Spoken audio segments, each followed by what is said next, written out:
Tay! Da! Saan niyo ho?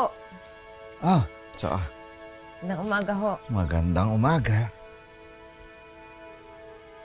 La! Hmm.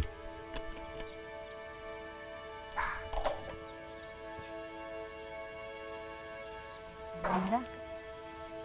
Nako, mukhang sabik na sabik magtinda itong anak ko ngayon Vloggy naman, Tay. Pero alam niyo, Tay, mas inspired ako ngayon. Bakit? Tignan niyo ho. Ang ano? Ayun ho. Nakaka-nervous naman ito. Tingnan mo nga, Ano ba? Ano meron?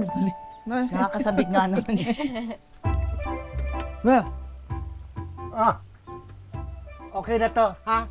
Sa susunod, okay? sige po. Okay, bye-bye. Bye-bye. Ah? Binayaran mo na. Ha? Galing naman. Naku, Eh di magandang umaga niyo. ang ganda talaga ng Ganda umaga. Wala, Tay. Walang naniningil.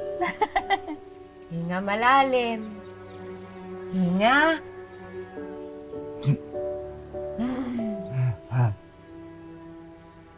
Ganyan ang pakiramdam ng nakakahinga ng maluwag. Tay, wala na tayong utang. Oo, ngayon. Simula umalis siya. May utang na uli tayo. Nababayaran natin itong parating na buwan. Tay, panira ka talaga, ano? Totoo. Nako, di bale. Alam ko, marami akong makuhang pera ngayon. Dahil sweldo na. Dahil katapusan na madaming turista pupunta. Kaya maaga pa lang, magtatrabaho na ako.